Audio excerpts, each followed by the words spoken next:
já para este ano.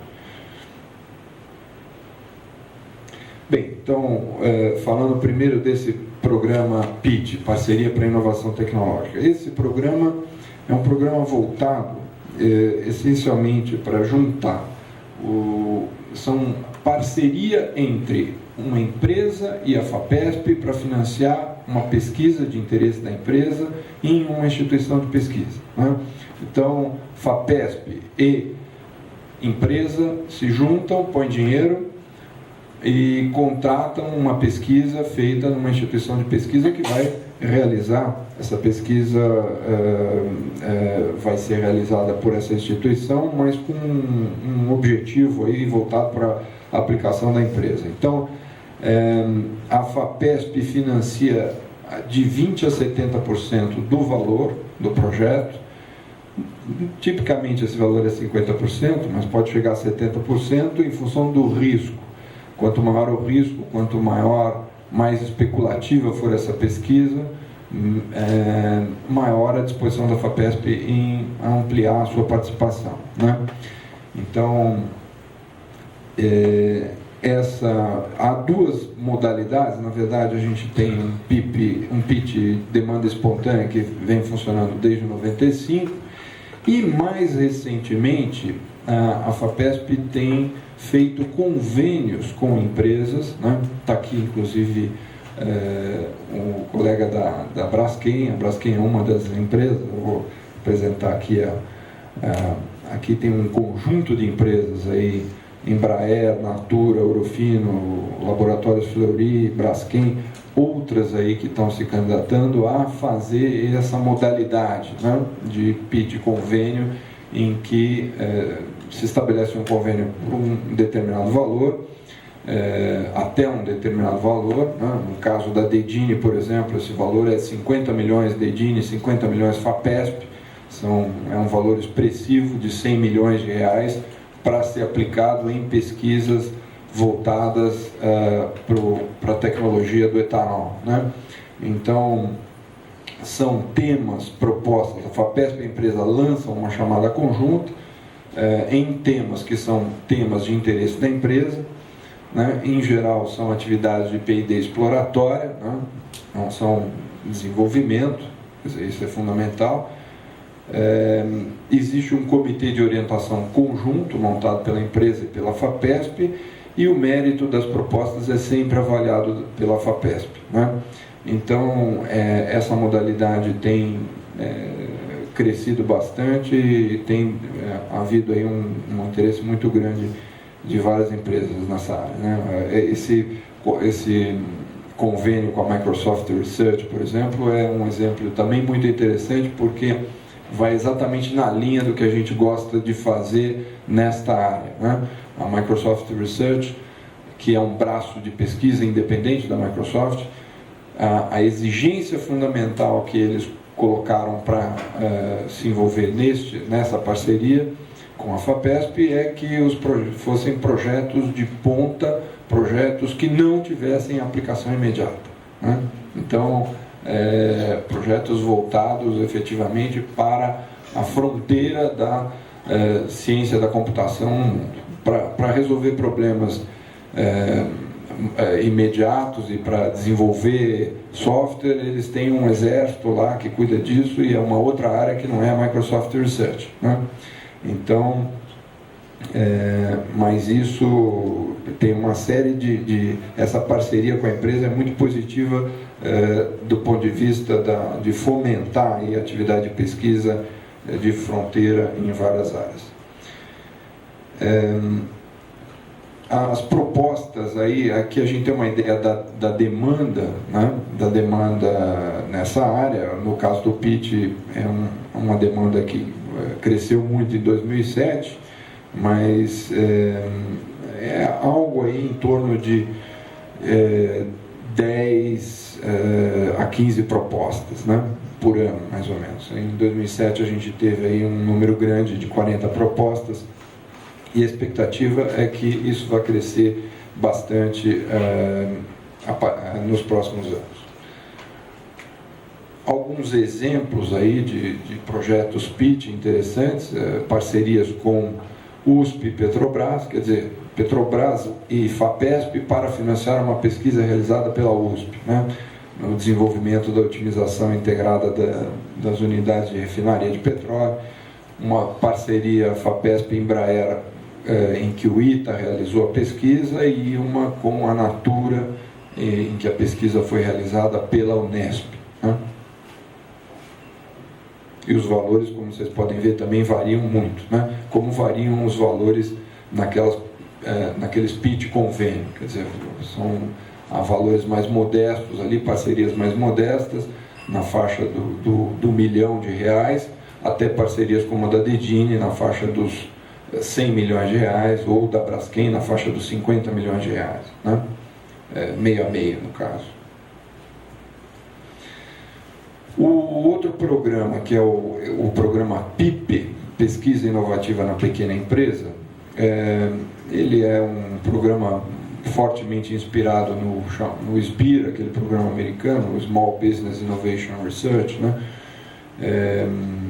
E basicamente o que ele visa aí é explorar esse potencial de retorno comercial que existe em atividades, às vezes realizadas, por exemplo, na universidade, em que um pesquisador descobre, faz uma pesquisa que tem um potencial comercial interessante, e isso pode ser a origem de uma nova empresa, chamada empresa de base tecnológica. Esse é um dos focos do programa, mas também o programa visa, por exemplo, aumentar a competitividade de empresas já estabelecidas que percebem que podem reforçar sua posição competitiva a partir de melhoramentos tecnológicos, uma atividade de pesquisa, por exemplo, que pode dar um salto de qualidade na ação daquela pequena empresa. Isso também é uma coisa bastante comum nesses projetos. Quer dizer, empresas estabelecidas já há algum tempo, empresas até tradicionais, pequenas empresas, não é? Mas que percebem que uma pesquisa pode alavancar a sua competitividade, né? E aí descobrem um pesquisador capaz de realizar isso, contratam o pesquisador para isso e apresentam um projeto à FAPESP. E o objetivo também de criar uma cultura de inovação permanente, quer dizer, disseminar essa cultura de inovação à medida em que esses projetos PIP vão sendo bem-sucedidos, essa coisa do PIP vai se difundindo em São Paulo. Há uma percepção cada vez maior das empresas de que elas têm que se ocupar dessa questão, né? Tem que se preocupar com a questão da inovação, com a melhoria dos seus produtos e tudo mais. Então, contribui também para essa questão da cultura da inovação.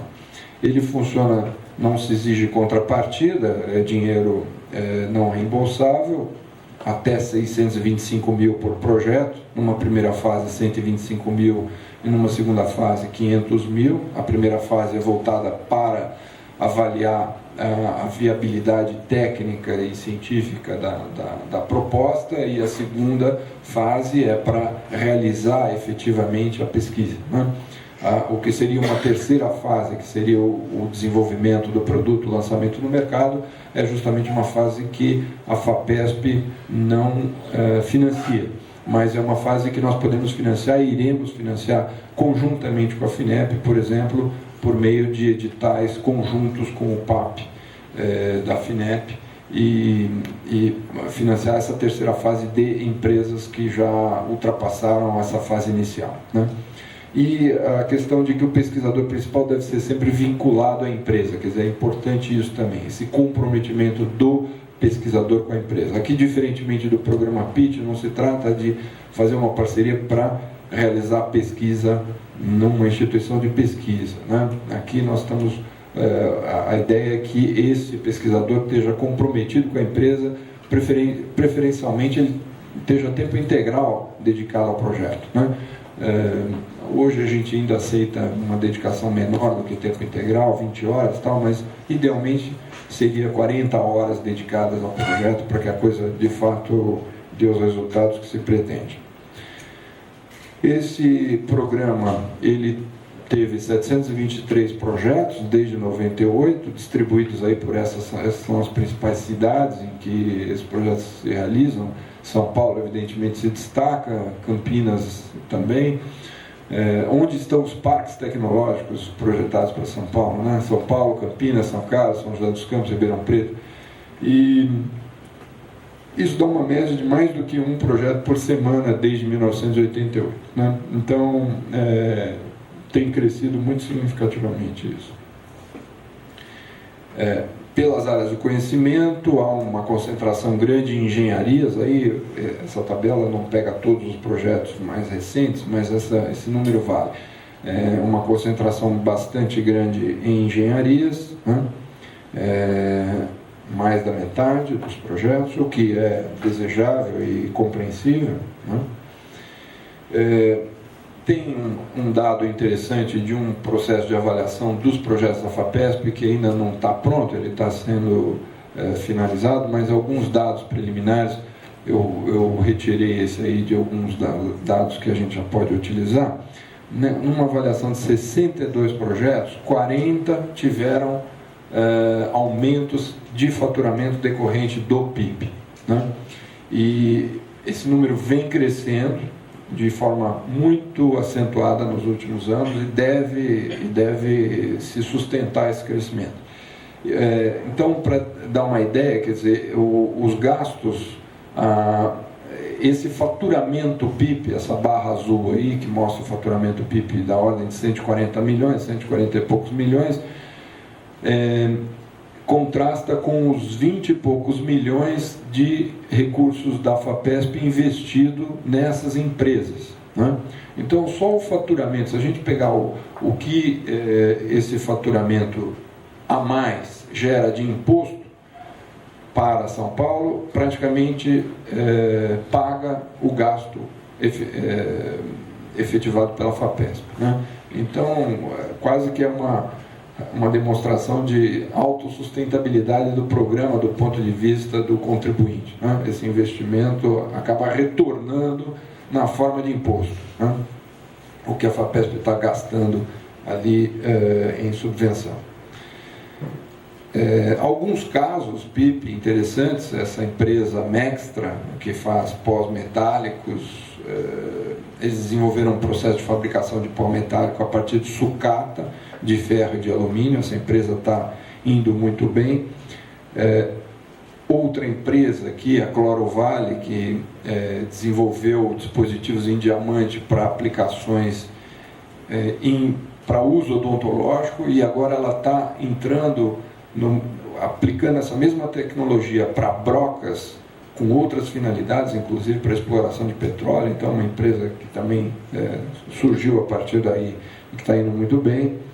Uma empresa muito conhecida, a Asga, né, que fez esse multiplexador óptico, e hoje é uma empresa multinacional, uma empresa que tem um faturamento muito grande, está presente já em outros países, enfim, uma empresa que veio crescendo muito.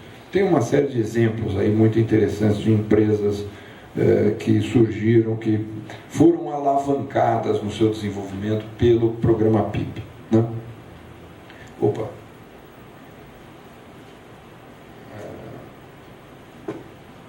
Bem, finalmente e rapidamente aqui eu vou falar do terceiro programa, que é esse programa de pesquisa em políticas públicas, voltado tanto para produzir diagnósticos aí, que melhorem, que nos permitam compreender melhor uma série de dificuldades existentes na formulação das políticas públicas do Estado de São Paulo, né? É um programa que tem um caráter social importante, quer dizer, busca melhorar as políticas, inclusive voltadas aí para a área social. O programa procura também desenvolver análise sobre formas de gestão, novas políticas públicas, novos modelos de gestão, políticas inovadoras, metodologias de avaliação de políticas públicas e também sistematização e disseminação de trabalhos e conhecimentos que estão, muitas vezes, ali, como o Nassif observou no comentário inicial dele, de que muitas vezes isso está restrito a uma certa comunidade, comunidades acadêmicas, e não vai além dessa comunidade, não vai além e precisa sair dali para ganhar aplicação, né? Eu mesmo coordenei um projeto dentro desse programa. Nós vínhamos trabalhando na Unicamp com estudos na área de internacionalização da tecnologia, como esses processos de internacionalização da tecnologia de alguma maneira impactam as aquisições de capacidades em países como o Brasil, né? E então vínhamos estudando isso, identificamos aí uma oportunidade importante de aproveitar essas tendências internacionais, essa maior predisposição das empresas multinacionais em realizar atividade de pesquisa fora de seus países de origem, de colocar centros de P&D em outros países. Fizemos um trabalho em conjunto com a ANPEI, uma parte da nossa atividade de pesquisa foi realizada conjuntamente com a ANPEI, que tinha um projeto nessa mesma linha, e isto era algo que interessava, por exemplo, a Secretaria de Desenvolvimento de São Paulo, que pretendia estruturar melhor sua área de atração de investimentos, né? Então, inclusive, a Secretaria está fazendo um trabalho nessa direção, está criando uma agência voltada para esse objetivo, inclusive, de atração de investimentos, não com foco exclusivo na P&D, mas o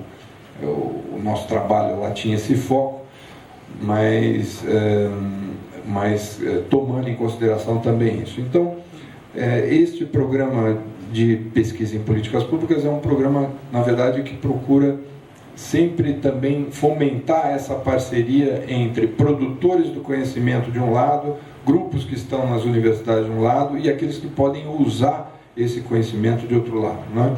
E essa uma medida do sucesso desses projetos está justamente nessa capacidade desse conhecimento de fato se tornar algo, uma nova política pública, ou transformar a política pública existente de alguma maneira, reorientar uma determinada ação de governo, etc., né?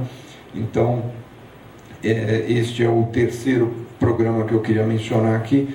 Todos esses três programas, como eu falei, eles ainda têm respondem por uma parcela relativamente pequena do orçamento total da FAPESP, como vocês viram lá no início, mas uma demanda, toda a demanda qualificada nesses três programas é atendida. Quer dizer, todos os projetos, os bons projetos nessas áreas são financiados, né? Até quando isso vai continuar? Se essa demanda crescer muito fortemente, aí a gente vai ter que ver no futuro, né? Seria muito bom que essa demanda crescesse. Bem, era isso que eu queria falar. Muito obrigado. Obrigado, senhor. Eu passo a palavra ao Olívio Ávila, diretor executivo da ANPEI.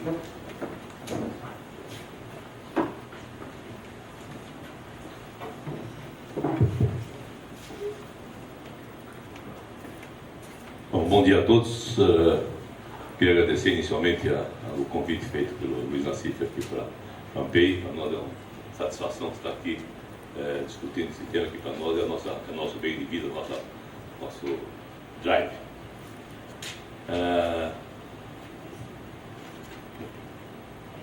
Isso aí.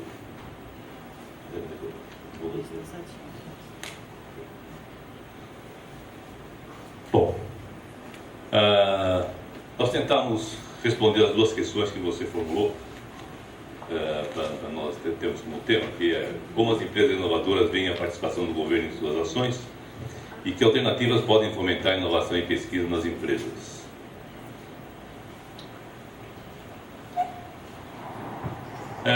Uma conclusão que nós chegamos, está claro que a nova legislação que o Brasil tem hoje, ela se equipara à dos países mais industrializados. É um programa que, com certeza, em termos de esboço dele, conceito básico, ele está competitivo com os demais países. Vou mostrar um pouco na frente que, apesar disso, tem restrições importantes que precisam ser equacionadas durante o curso. O pontapé inicial é boa. Mas, para responder a pergunta feita, é um pouco difícil ainda, porque o assunto é muito recente. Com vigência em apenas 2 exercícios fiscais das empresas. Não existem ainda informações suficientes nem para se tirar conclusões sobre a eficácia das medidas tomadas pelo governo. Temos só informações, todo dia tem empresas ligando, etc. Nós discutimos internamente na APEI. Mas a última Pintec, que realmente vai retratar como é que está evoluindo a coisa, que é uma pesquisa bastante detalhada, que todo mundo aqui conhece, né, do IBGE. A última Pintec foi feita em 2005, ou seja, foi antes da lei do bem, dos incentivos fiscais, etc., entrarem em vigor. Então, não temos ainda dados estatísticos, informações básicas sobre... Temos apenas troca de ideias e sugestões e informações que nós temos tirado das empresas.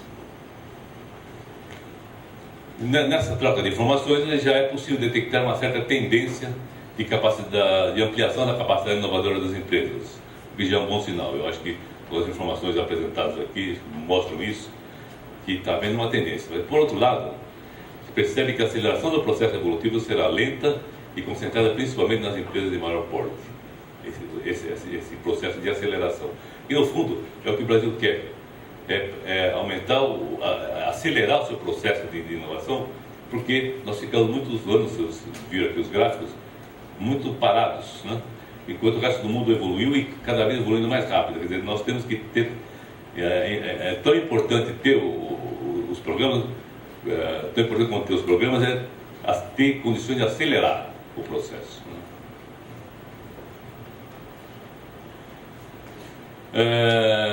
Algumas das razões que nós estamos vendo por essa lentidão. Primeiro é que a lei do bem e a lei da inovação foram pouco divulgadas e pouco difundidas ainda. Está num processo de divulgação.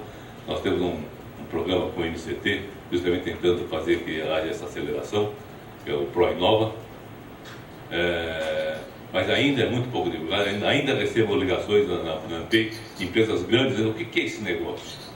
Quer dizer, não dá para ser assim, né? Ainda, como nós vimos também aqui nos números, apenas algumas poucas empresas estão se utilizando delas. A maioria está na fase de tomar conhecimento e tentar entendê-las.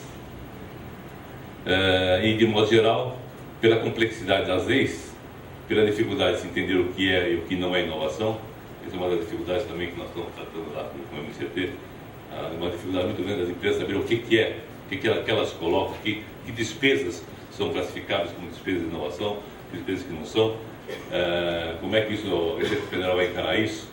Então, as empresas ainda estão reticentes em aplicar, ainda estão analisando, com uma preocupação com a segurança jurídica, da aplicação da lei, etc.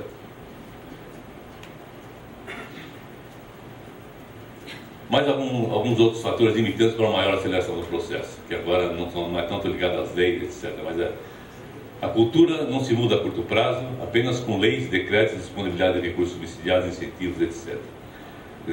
Na verdade, está um pouco drástica, que ela muda lentamente. O problema é esse. Né? Nossa cultura industrial tem sido historicamente de pouco investimento em inovação, como o ministro até comentou aqui. Exceção feita por um pequeno número de empresas exportadoras e aplicadoras de tecnologias mais avançadas, além de outras exceções. A grande maioria das empresas não possuem ainda capacitação básica e estrutura interna para gerir ou desenvolver projetos na área tecnológica. Esse é um ponto que pouco está sendo discutido. E para nós é talvez o ponto mais importante que talvez precisa ser reanalisado e estudado. Que tudo que está sendo feito, e eu acho que é válido, não estamos discutindo a validade disso, mas é muito mais para estruturar e ter condições de ter uma boa oferta de tecnologia. Mas o demandante da tecnologia, que é a empresa, ela está ainda engatinhando. Exceto as grandes empresas, mas do grande volume das 90 e tantas mil empresas da Pintec, empresas industriais, a grande maioria, a taxa de inovação ainda é baixa, estão com aplicações muito acanhadas em inovação. Depois vamos falar um pouquinho mais sobre isso e dar um realce maior a isso aí. Para nós é talvez o ponto mais importante do que nós estamos falando, né?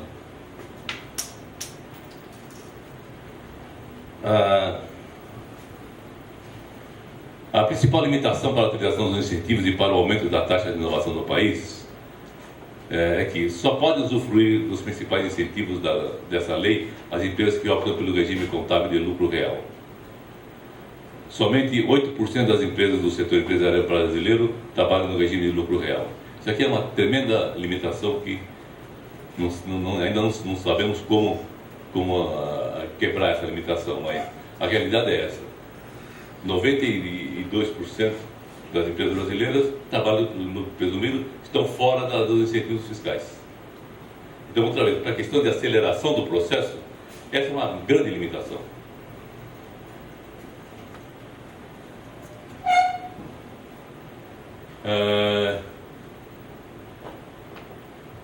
Também dentro desse problema do lucro presumido, as empresas que trabalham com lucro presumido não estão fora, mas as empresas que trabalham com lucro real, mesmo as empresas que trabalham com lucro real, elas ainda precisam, para usufruir dos incentivos fiscais, precisa criar um sistema adequado e transparente de rateio, alocação e registro dos seus dispêndios e inovação, de modo a estarem preparados para efeito de comprovação ao fisco.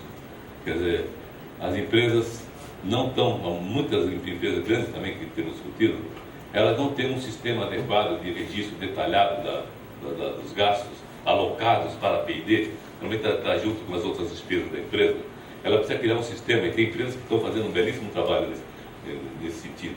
Acho que a Braskem é uma das empresas, tem outras como Pirelli, como Oxiteno, etc., que estão fazendo um trabalho bem claro de alocação para evitar problemas com o fisco, quer dizer, ter todos os demonstrativos exatamente como precisam ser. Mas isso custa dinheiro e precisa realmente criar uma estrutura adequada para isso.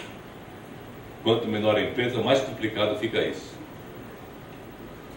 E pior ainda são as empresas que trabalham com lucro presumido, que elas nem precisam ter esse registro, não tem registro, que elas pagam uma porcentagem do seu faturamento e pronto, final. Então, elas precisam ter, antes de mais nada, começar a ter esse tipo de estrutura para poder utilizar os incentivos, né? Então está arriscado realmente a ter um problema sério com a Receita Federal. Então, pela insegurança jurídica e pelo receio de se expor ao fisco, muitas empresas estão receosas em utilizar os incentivos, por causa desses fatores que nós estamos falando. As empresas que estão mais utilizando, se preparando no momento para aplicar a lei do bem são as empresas que mais estão se envolvendo com isso, pelo que nós estamos falando. Não tem nada estatístico aqui, é apenas sentimento do contato que nós temos com as empresas. São as empresas fornecedoras de produtos e processos e serviços de setores mais dinâmicos e de alta concorrência mercadológica. As empresas de base tecnológica ou de utilização de tecnologias avançadas ou que estão na fronteira do conhecimento, que pela natureza de seus produtos, processos e serviços exigem grandes investimentos em pesquisa e desenvolvimento. Empresas que utilizam tecnologias de rápida evolução, fornecedores de produtos de alto valor agregado e empresas exportadoras, especialmente as dos setores mais dinâmicos da economia e fabricantes de produtos de alto valor agregado. Essas são as que estão agora cada vez se envolvendo mais, se interessando mais, mas ainda uma boa porcentagem delas ainda está na fase de análise da coisa e tentando se estruturar para isso.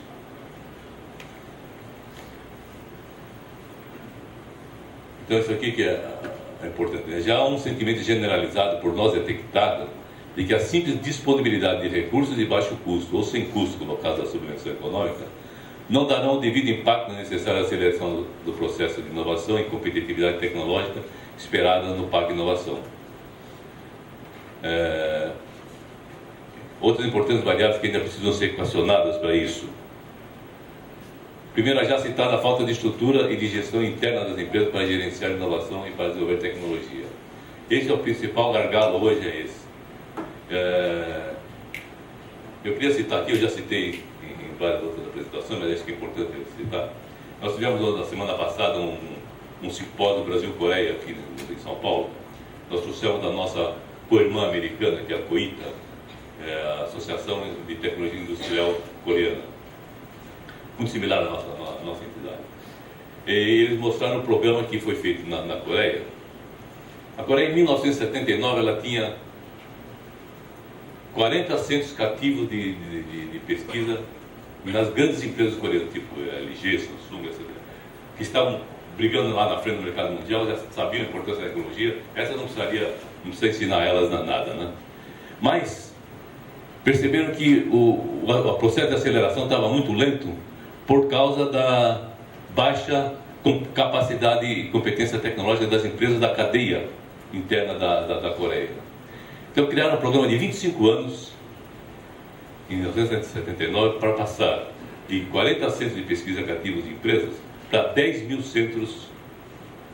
Quando fala-se centro de pesquisa, precisa ser definido bem claro o que é isso. Uma empresa grande vai ter um centro talvez enorme e tal, com todos os aparatos, todas as necessidades.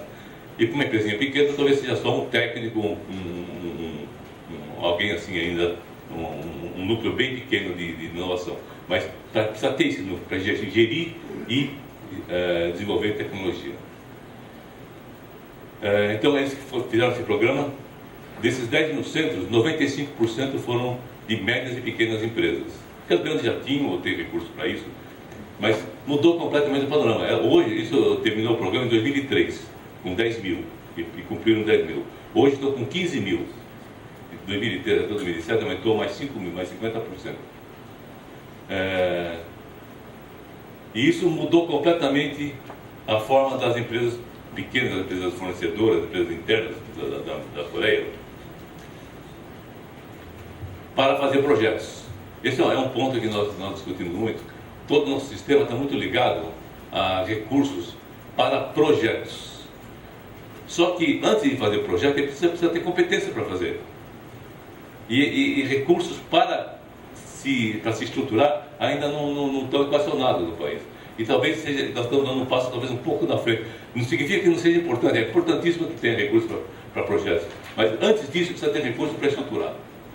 Se a pessoa não tiver competência, a gente conversa com vários empresários, o empresário que se sente confiante, que tem um mínimo de competência interna para fazer tecnologia, ele lista na hora 10 programas, 10 projetos que ele está há 10 anos estudando, querendo fazer e não faz porque não se sente confiante de poder ter estrutura para poder levar a cabo aquilo. Mas então, continuando, né? Além da questão de gestão interna, existe uma baixa pressão no mercado interno brasileiro para a inovação, ainda a pressão é relativamente lenta, é baixa. A participação limitada das empresas brasileiras no mercado internacional também não ajuda as empresas a se interessarem em investir em tecnologia. E a baixa institucionalidade do Sistema Nacional de Inovação, com a limitada interação entre academia, ICTs e empresas. Esse é o primeiro fator que todo mundo está cansado de discutir já, que é um problema, né?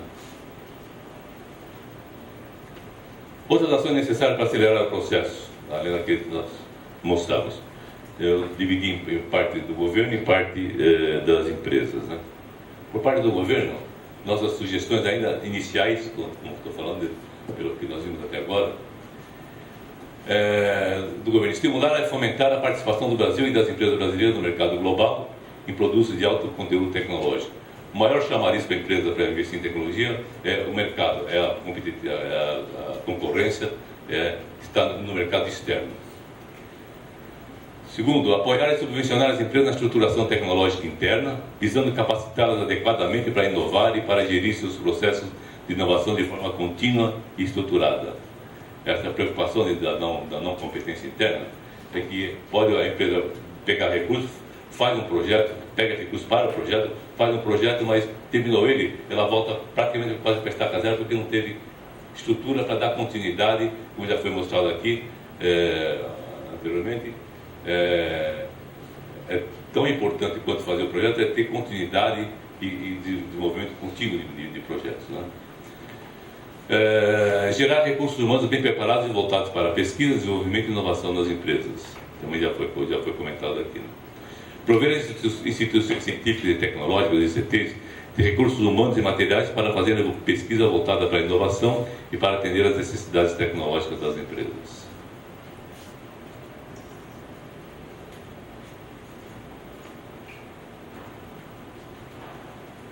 No caso de empresas transnacionais, como já comentado aqui pelo Sérgio Queiroz, empresas transnacionais trabalhando no Brasil, oferecer condições competitivas para a atração de centros de P&D de contratação pelas matrizes de projetos inovadores das suas subsidiárias brasileiras. O setor produtivo brasileiro, ele é composto, é o único no mundo, pelo menos eu não vi até hoje nenhum país que tenha um mix de empresas estrangeiras e nacionais trabalhando aqui já há muito tempo, há 20, 30 anos atrás.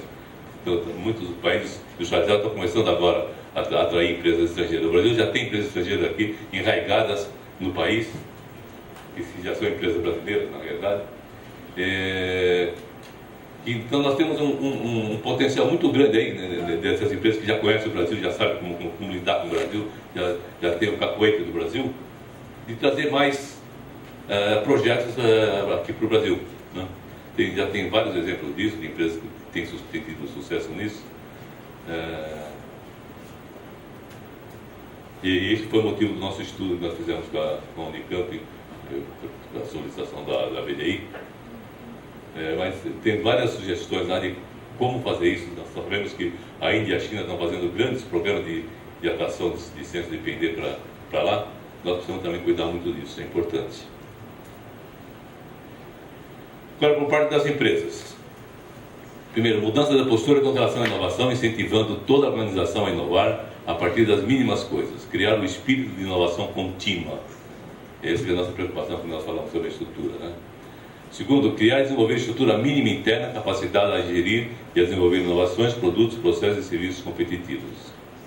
Terceiro, aprender a fazer inovação de forma contínua, com boa gestão e com minimização do risco de fracasso tecnológico e comercial. Pensar globalmente com visão estratégica de longo prazo. Uma das dificuldades no Brasil para desenvolver tecnologia é a nosso enfoque sempre no curto prazo, querendo resultados imediatos, sempre imediatos, e não se resolve os problemas de longo prazo. Tirar proveito de recursos subsidiados e de baixo custo oferecidos pelas agências de fomento para investir cada vez em PDI. Isso vai muito de um trabalho grande de divulgação e de sensibilização das empresas. Desenvolver parcerias tecnológicas com outras empresas e com as ICTs e as universidades competentes. Isso também é óbvio, né? Aqui é só um quadrinho final, o último quadro, só para mostrar. Na verdade, isso aqui que nós estamos pensando tem que ter uma estrutura muito boa aqui. Se isso aqui tiver estrutura boa, sabendo como buscar no mercado as necessidades, saber o que o mercado precisa, ela possa produzir inovações. Quer dizer, esse aqui é o coração, olhando do ponto de vista da empresa, né? Aqui que é o coração onde são feitas as inovações e levadas para o mercado. Para fazer isso, ela tem que ter uma boa estrutura interna e precisa estar envolvida com o restante das externalidades e apoios, etc. Desde buscar recursos da FINEP, BNDES, FAP, CNPq, etc. Conhecer bem as legislações restritivas e regulatórias. Saber trabalhar com as empresas, com os ICTs, com as associações tecnológicas, SEBRAE, INPI, SENAI, FATEC, etc. Conhecer toda a legislação de apoio à inovação e conhecer as referências de estrutura, etc. Quer dizer, se a empresa conseguir ter isso aqui equacionado todo, internamente, e saber como trabalhar com o restante, aí ela está bem preparada para fazer tecnologia. É basicamente isso que eu queria apresentar. Agradeço então mais uma vez a oportunidade. Obrigado.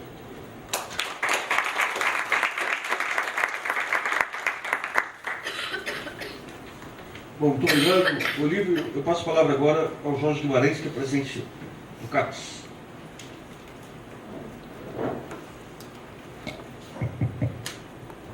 Bom dia a todos.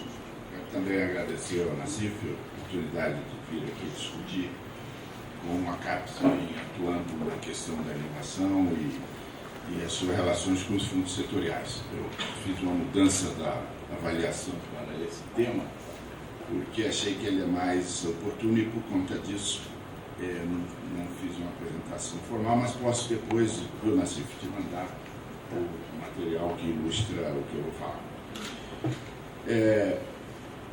O papel da CAPES é a formação de recursos humanos, isso acho que é do conhecimento de todos aqui, e esses avanços são substanciais. Ainda que estejamos muito distantes de termos o mínimo de qualificação e capacitação de recursos humanos para os inúmeros desafios que o país apresenta, sobretudo na área tecnológica. Toda vez que um país cresce mais de 4% do PIB ao ano, a primeira demanda é engenheiro. E este quadro traz para a CAPES um enorme desafio. Eu vou rapidamente tratar deles. Na questão da nossa inserção com a inovação e os fundos setoriais, eu diria o seguinte: o sistema de pós-graduação tem se beneficiado tremendamente de um dos maiores, Luiz, eu acho que o CT Infra é o maior dos fundos setoriais, cuja missão é o suporte e atividade de pesquisa nas instituições, sobretudo as universidades, não apenas, mas que tem se beneficiado tremendamente da sua capacitação em termos de equipamentos. Grandes equipamentos que são estruturas de infraestrutura necessária ao desenvolvimento dos projetos de pesquisa. Lembrar que mais de 90% da pesquisa brasileira é feita nas universidades e, sobretudo, nos cursos de pós-graduação. Bom, então, a primeira inserção que a CAPES tem, indiretamente, através das universidades, é no CTI. O Luiz e o ministro já avançaram bastante sobre essa questão. Eu vou tratar de 4 outros destaques, viu, Luiz? Que tem a ver direta ou indiretamente a ver com os fundos setoriais, mas todos com a questão da inovação. A primeira é a Lei 11.487, que estou seguro que mais da metade das pessoas aqui não sabem do que se trata. Pois bem, é a lei chamada Lei Rouanet da Ciência e Tecnologia, que está situada na CAPES. Essa lei foi desenvolvida, concebida, com base num espaço que foi percebido pelo Ministério da Educação para as universidades. Nem tanto para as empresas, mas tem a ver diretamente com as empresas, porque é um processo de dar foco à pesquisa na universidade que ainda não tem, mas que tem perspectivas para as empresas. Se já tiver, bem, se não, isso não é, isso é o principal foco. Em outras palavras, o quadro da universidade, sobretudo das federais, mas ocorre também em muitas estaduais, será transformado em cerca de 30% até 2010. Esses jovens que estão entrando têm uma concepção totalmente diferente dos professores antigos da relação com a empresa. Há uma enorme receptividade desses novos professores, pesquisadores que estão entrando nas universidades, sobretudo nas federais. E algumas delas já cresceu mais de 15%, renovou mais de 15% os quadros. E estas pessoas a lei de inovação não deu a elas uma perspectiva total que nós percebemos que era de criar a possibilidade das universidades, ICTs de modo geral, apresentarem para a CAPES uma proposta de ter carimbado pelos 3 ministérios, Educação, através da CAPES, o MCT e o MEDIC, um certificado de que aquele projeto pode buscar o incentivo fiscal nas empresas. Até 85% do lucro. Como incentivo fiscal. O edital está aberto desde... A lei foi sancionada em junho e regulamentada no final de novembro, e o edital está aberto desde então. Só temos 11 consultas na linha de sua apresentação das dificuldades que Agora nós estamos vendo do lado acadêmico. E uma das dificuldades é que a lei obriga que o projeto tenha que passar nos NITs. Quantas universidades têm NITs, apesar da lei de inovação ter criado essa figura já há bastante tempo? Muitas não têm. E precisa passar no NIT. É o Núcleo de Inovação Tecnológica, que foi criado na lei de inovação. Pois bem, mas é promissor saber que tem 11 já consultando, são todas universidades. A lei fez uma injustiça com as instituições não públicas, porque muitas universidades, como as PUCs, por exemplo, estão reclamando disso, mas nós estamos tratando de resolver isso, mas isso não estava na lei, chamada Lei de Rouanet, da Ciência e Tecnologia, ou Lei do MEC, muito conhecida também como Lei do MEC, de permitir isso, porque, na verdade, se é uma isenção fiscal, não há justificativa para que se não inclua, por exemplo, as PUCs. E outras instituições não públicas que façam pesquisa de qualidade e que possam desfrutar dessa lei. De qualquer forma, o projeto, uma vez chegado à CAPES, é fluxo contínuo. Nós temos 150 milhões disponibilizados pela Receita Federal para o ano 2008, e como é fluxo contínuo, tão logo esgota esses 150 milhões. E agora estou vendo a dificuldade que você apresentou ali para a gente aproveitar esses 150 milhões já cedidos pela Receita. O presidente da República prometeu que, tão logo esgota os 150, outros montantes serão liberados até R$1 bilhão. As dificuldades são essas que o Ávila apresentou, que nós vemos que não ocorrem simplesmente do lado das empresas, mas do lado da academia também. Os NITs são essenciais como primeiro step a ser vencido. Uma vez chegado na CAPES, nós nos colocamos um prazo muito curto para dar resposta. E é um comitê pequeno, são 6 pessoas, 2 de cada um dos 3 ministérios, que homologamos ou não, e homologados a uma portaria dos 3 ministros, dizendo este projeto de pesquisa está avalizado para buscar incentivos. Se já tiver a empresa junto, ótimo, se não, autorizado.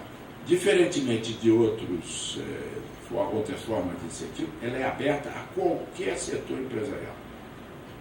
Pode ser um banco, por exemplo, onde sabemos os serviços da maior parte dos recursos no país. Banco pode ser um supermercado. E até 85% com isenção total. Se a empresa quiser participar além disso, com vistas a royalties, patentes, etc., aí sim ela pode pôr 15% ou 20% ou 30% dos seus próprios recursos. Bom, o foco foi por que está na CAPES e no MEC? Porque o foco foi despertar isso na universidade. Como eu disse, essa renovação de pessoas, de jovens pesquisadores, bem informados, especialmente nas áreas das exatas, química, física e nas engenharias e outras áreas tecnológicas, que tem hoje uma percepção muito importante desse passo a ser dado. Então, por isso, está conosco e eu estimulo a quem estiver aqui ouvindo que busque estimular as universidades para entrarem nesse componente. O segundo destaque que eu quero fazer é o Programa Nacional de Pós-Doutorado. Esse programa tem inserção direta com os fundos setoriais e com a inovação. Ele tem recursos, é um programa conjunto das 2 agências do EPCT, a FINEP, o CNPq e a CAPES, e tem o caráter nacional exatamente porque ele precisava priorizar. Se a CAPES sozinho fizer, o CNPq sozinho fizer, nós não podemos priorizar ou temos dificuldades de fazer isso. Às vezes a gente faz, mas dá uma certa dor de cabeça. Sendo o Programa Nacional, ele priorizou. Podem apresentar empresas, é um projeto totalmente diferente para pós-doutores, que é um projeto de 5 anos, projeto, não é um balcão de candidaturas de recém-doutores, é por projeto, 5 anos, podendo ser substituída a pessoa, porque o projeto é o que é aprovado, A empresa pode pôr um delta sobre a bolsa, nas outros programas de pós-doutorado, tanto da FAPESP como os nossos, não é permitido, neste caso é permitido, e a avaliação é conjunta, FINEP, CNPq e CAPES, estaremos fazendo agora.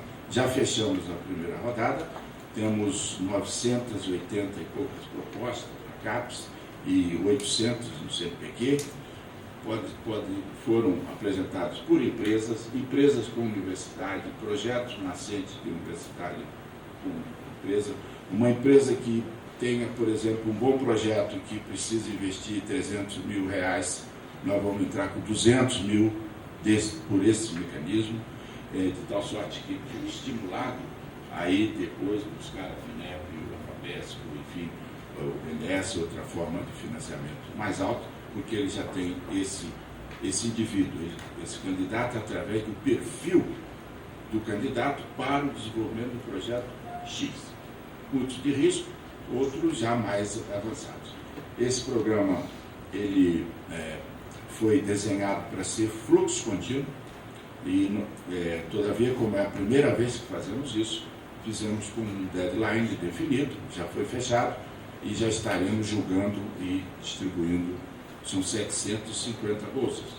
Nós estamos aí com uma proporção melhor do que aquela da concorrência lá no FINEP, 2.400 para 100 e poucas. É um reforço fundamental aos projetos em empresas. Esse foi o foco, por isso ele é nacional, ele deu prioridade. A outra coisa que é importante também destacar aqui nas ações da CAPES foi a priorização que fizemos para as áreas tecnológicas em termos de formação de recursos humanos.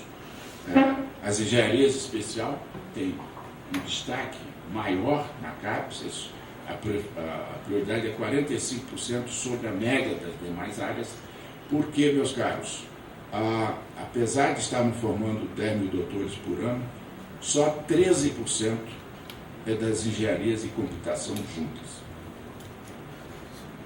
Isto mal dá para substituir as vacâncias no próprio segmento acadêmico. Mas chega a Petrobras e quer 60 mil. Entre nível médio, engenheiro, mestre e doutores em petróleo e gás. 60 mil. Sai, entra Vale do Rio Doce, que é todo mundo na área de Minas e geociência. Então a demanda vem depois, a Itaipu Nacional, segurança de barragens, enfim. É uma demanda brutal para a área tecnológica. Por isso as engenharias estão priorizadas. Nós avançamos muito no mestrado, mas no doutorado continuamos muito abaixo da proposição que fizemos de 2010, a proporção de engenheiros seja duplicada em relação aos demais doutores formados. Dificilmente chegaremos lá. No mestrado, sim, introduzimos o mestrado profissional, que está indo muitíssimo bem. O IPT, por exemplo, em São Paulo, tem 4 mestrados profissionais, não quer nem saber do acadêmico. Só gente de empresa, tem centenas de engenheiros fazendo projetos dentro do IPT, com o sistema CAPES acompanhando, avaliando e dando apoio a isso. Nessa mesma linha, a cooperação internacional é uma prioridade para nós. O ministro Sérgio Rezende mencionou aí que o nosso diretor de Relações Internacionais está discutindo hoje na Alemanha com o Fraunhofer e com o DFG e com a Universidade Aachen, que é um dos núcleos do Fraunhofer, os avanços para as áreas de engenharias. Nós, por conta disso, invadimos a área da graduação em engenharias, exclusivamente em engenharia, mandando estudantes para os Estados Unidos, para a França e para a Alemanha. Estudantes de graduação em engenharia para 14 meses de bolsa, sendo 2 meses de imersão na língua, embora os cursos sejam em inglês e eles sejam preparados para os estudantes sabendo que vão viajar daí 6 meses ou 8 meses. Apesar disso, tem mais 2 meses de inserção na língua quando chegam lá na Alemanha, 9 meses de curso e 3 meses de estágio em empresa. Os primeiros 400 que mandamos já voltaram, todos. 93% estão empregados nas principais empresas do país. 7% e 3%. 7% apenas foi para a pós-graduação. Ou seja, se a gente faz um esforço desse, isso é baratíssimo, né? Isso é totalmente financiado pela CAPES. É um esforço que dá um resultado, assim como foi mostrado ali com os projetos da FAPESP, dá um resultado que repõe tudo que a sociedade aplica. Nessa mesma linha, também nas engenharias, como prioridade, nós lançamos o edital. Lembrar que sempre a CAPES tem que ter um foco na formação de recursos humanos. Edital para as engenharias. Temos incluído aí a formação de mestres e doutores nos projetos.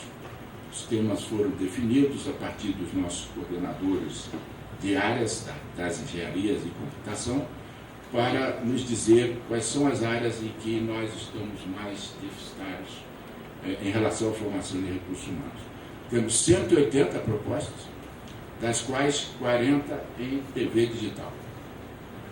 O Brasil assinou o acordo com o Japão e nós precisamos mandar para lá jovens. Quem tem os jovens, os cursos de pós-graduação, será a TV Globo, né?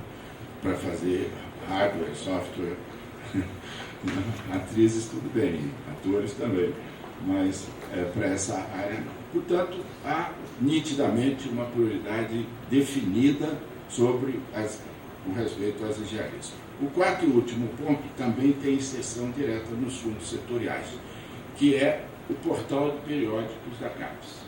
Nós hoje oferecemos a 191 instituições de norte a sul e leste a oeste no país, 12.300 periódicos com texto completo, 126 bases de dados, das quais 6 dedicadas exclusivamente a patentes. Esse componente patente tem o apoio da FINEP, através dos fundos setoriais, e é um acervo que nos custou no ano passado 35 milhões de dólares. Esse acervo virou um patrimônio nacional e ele é um instrumento poderoso na inovação.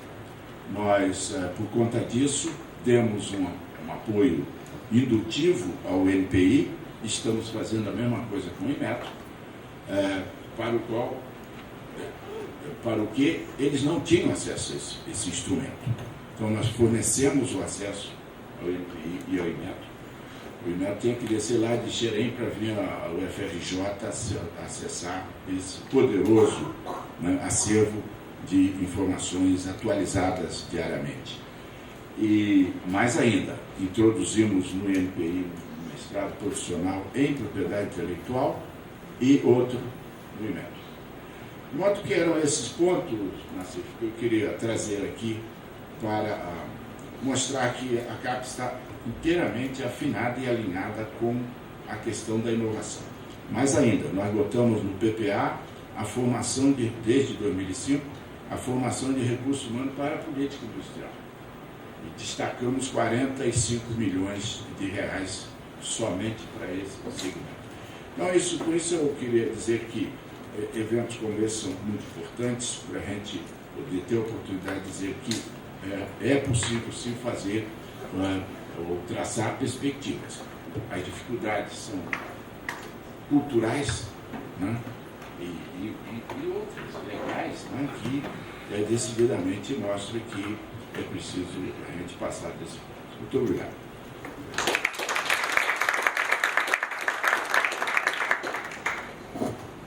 Bom, acho que nós tivemos aqui um conjunto de informações aí muito interessantes, contrapontos muito interessantes, mostrando a concepção e as dificuldades do dia a dia aí. Essa questão do projeto realmente é algo que tem que ser tocado aí, porque fica restrito a grupos que sabem fazer projetos. Tem especialistas em projetos, mas não conseguem massificar. Bom, eu vou abrir a sessão para os debates. É só levantar a mão que tem um microfone ali. Só pedindo mais uma vez para se identificar quem for fazer a pergunta aí para registrar.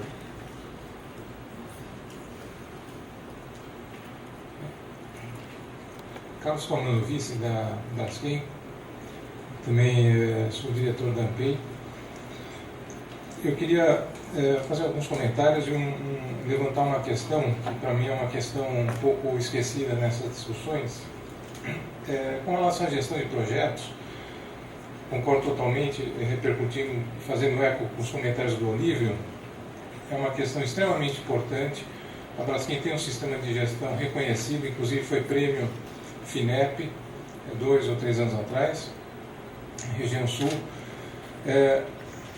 Foi comentado do Instituto Fraunhofer, um dos institutos é especializado na gestão de projetos, é uma demonstração da importância do tema, é o Instituto de Estudo de Ajustamento, que tem, o Braskem tem uma interface bastante significativa com o Instituto Fraunhofer, inclusive nessa questão da gestão de projetos, é um ponto extremamente importante.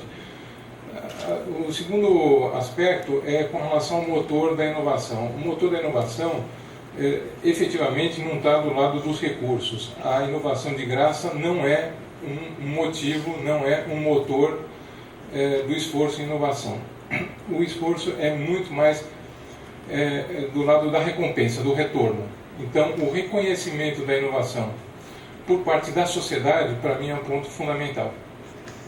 Não só o lado da academia, não só o lado das indústrias, que também têm que ser sensibilizados, os dois, mas a sociedade como um todo. O reconhecimento e a valorização que a sociedade faz do esforço em inovação é isso que, no final das contas, dá o retorno e que motiva um esforço maior em inovação. E o terceiro aspecto, que é o aspecto que eu chamo do tema esquecido, que é a questão da propriedade intelectual. Eu acho que é um ponto que a gente normalmente não comenta muito, não debate suficientemente, talvez. A propriedade intelectual faz parte da estratégia das empresas, está dentro da estratégia de inovação das empresas, e sempre é um tema um pouco desconfortável. Então, quando chega no final das contas e tem que fazer a divisão da propriedade intelectual, ver quem que fica com o quê, quem paga royalties, quem que recebe, normalmente é um ponto difícil e pouco parametrizado. Talvez falte aí um pouco mais de discussão e um entendimento mais uniforme entre todos os atores envolvidos. Então, esses são os comentários, e principalmente com relação, se vocês pudessem talvez comentar com relação à questão da propriedade intelectual especificamente. Alguém gostaria de...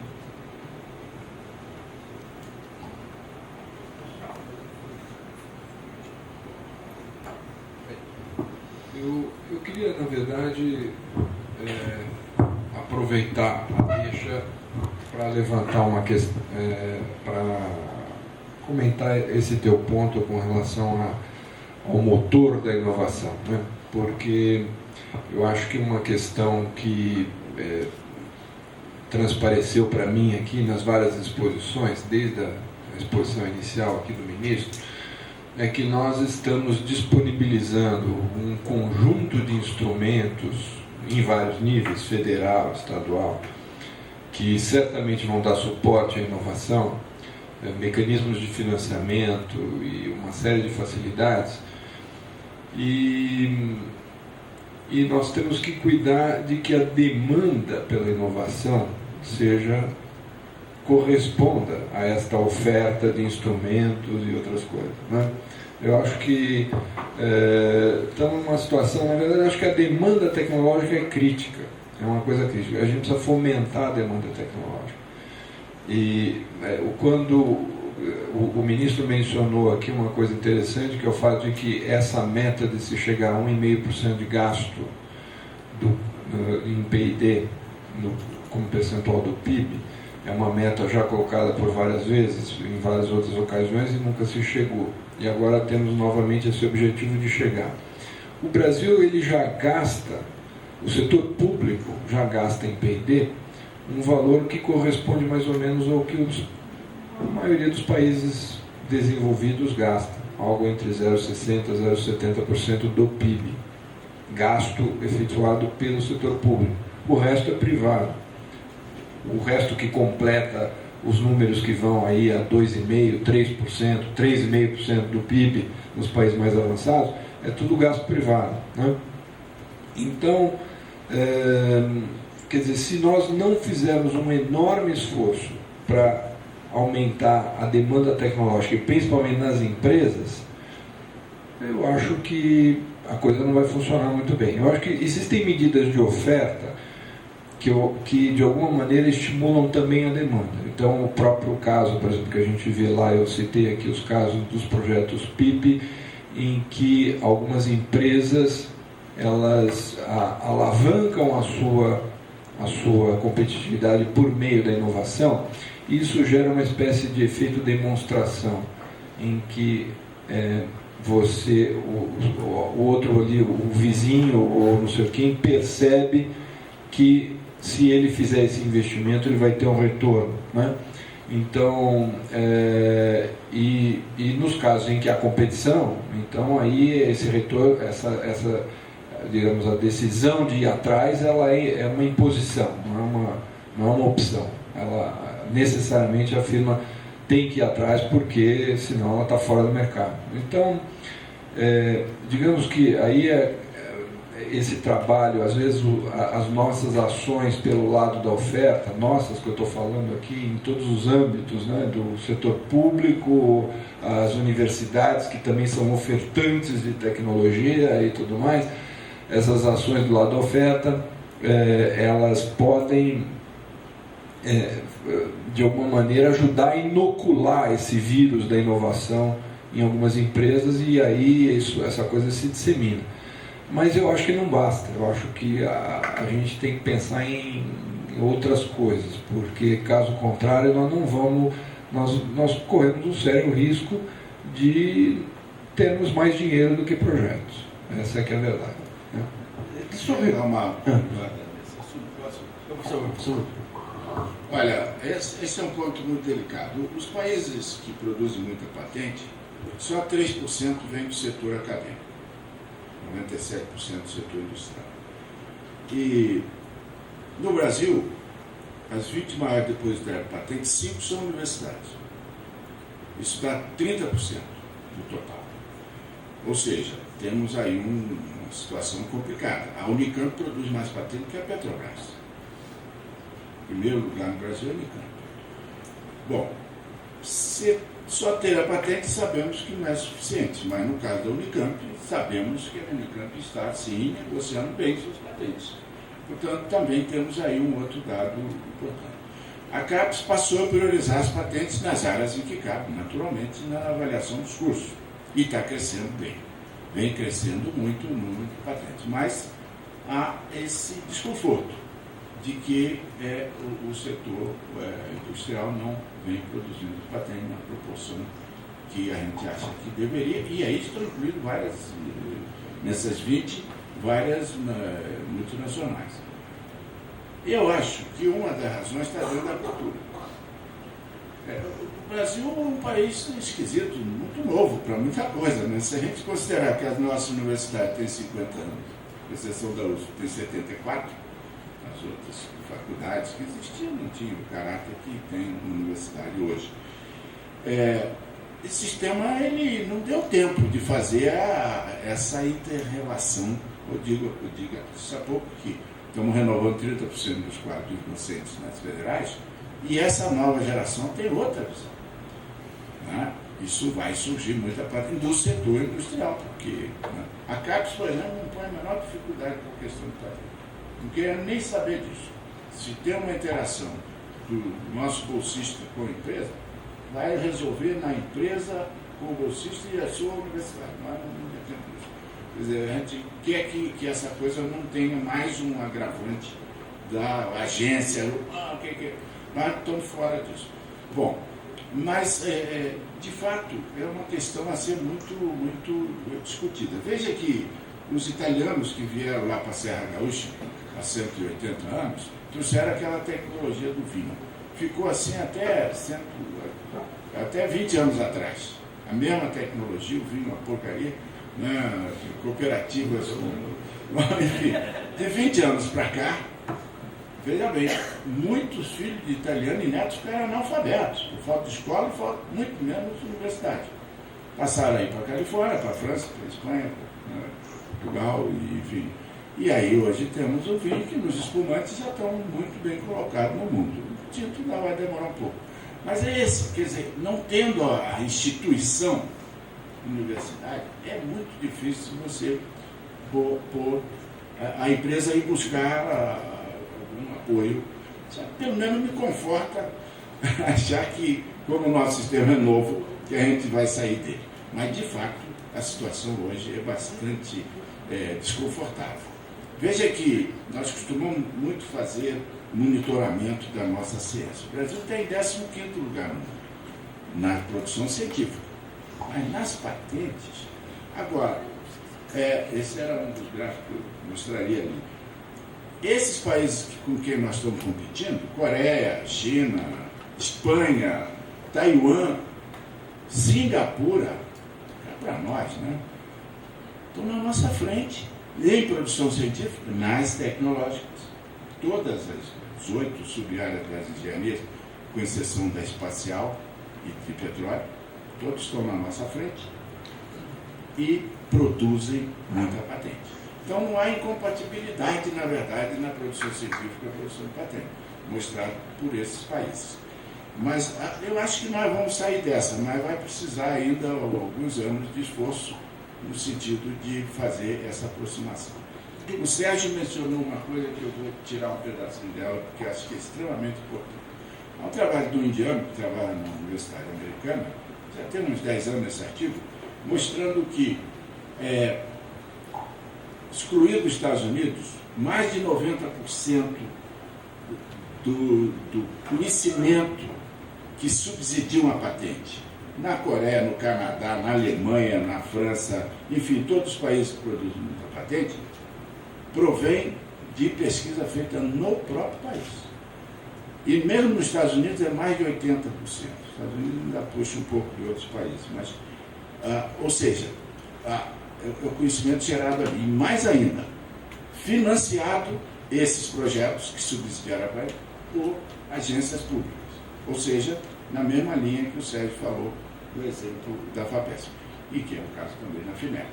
De modo que eu acho que a gente vai chegar lá, mas tem que demorar um pouquinho. Mas... Deixa eu fazer um comentarinho aí, até de outros seminários que nós fizemos aí de inovação e tecnologia. Eu acho que um dos temas que a gente vai abrir para discussão dentro do Projeto Brasil é a questão de mencionar a relevância da patente. Eu digo isso por duas coisas aí. Primeiro, hoje em dia, você joga uma patente, você não tem uma estrutura. Aí bate um pouco com o que o Ávila coloca da questão do financiamento também, se você não tem uma estrutura para otimizar o financiamento aí. A patente, se você joga a patente, você está disponibilizando conhecimento, obviamente. Esse conhecimento, se você não tiver uma estrutura para... A possibilidade que você tem hoje de fazer avanços incrementais e a partir de patentes básicas, desenvolver novas patentes e se prevalecer dela, é muito maior do que aqueles países que já têm a estrutura antes da patente.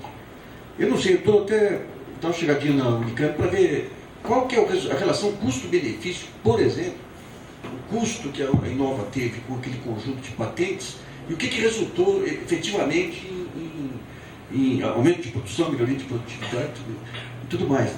Nós pegamos casos, acho que a Embraer vai... Não sei se ela está confirmada hoje, né? Tá. A Embraer, num dos seminários, a Embraer mostrou, ou foi dito por alguém lá, que parte do desenvolvimento da Embraer, ela não quer nem saber de patente, porque é segredo. Então é disponibilizar para a concorrência o que ela está fazendo, as linhas que ela está fazendo. E hoje a capacidade que você tem, países estruturados, de pegar uma boa ideia aqui, desenvolver e tirar outras patentes, é muito grande. É muito grande, né? Então, nesse sentido, até eu participei de um seminário da CAPES para discutir sistemas de avaliação, junto com o Gartenkrau, e a nossa posição foi mais ou menos bater até que ponto que o controle do processo, daí entra a estrutura realmente, o controle do processo ele não pode ser mais relevante que a patente. Até que ponto você pegar e resolver um problema específico lá, sem necessariamente ter a patente, não é mais adequado. Até que ponto que o investimento que você faz em uma patente se perde à medida que você não tem nenhuma estrutura internacional para acompanhamento do que é desenvolvido a partir daquela sua ideia em outros países. Então daí entra a questão da infraestrutura se sobrepondo como mais relevante do que a patente. Eu acho que quando a gente sai da armadilha, não é armadilha, né? Mas se sai daquele padrão de publicações internacionais, que sempre passava aquela sensação de desperdício, do Santos Dumont e dos irmãos Wright, né? Você joga a ideia para o bem da humanidade num país que não tem recurso ainda para o seu próprio bem, né? Então, entra essa situação, até que ponto que nós não estamos substituindo, digamos, a patente aí, quer dizer, o sistema de publicações internacionais pela patente, até que ponto que ambos acabarão sendo pouco úteis se você não trabalhar nessa questão da estrutura das empresas, essa questão da capacitação da própria universidade para gerar patentes úteis, com retorno financeiro, com acompanhamento. Esse é um dos pontos, né?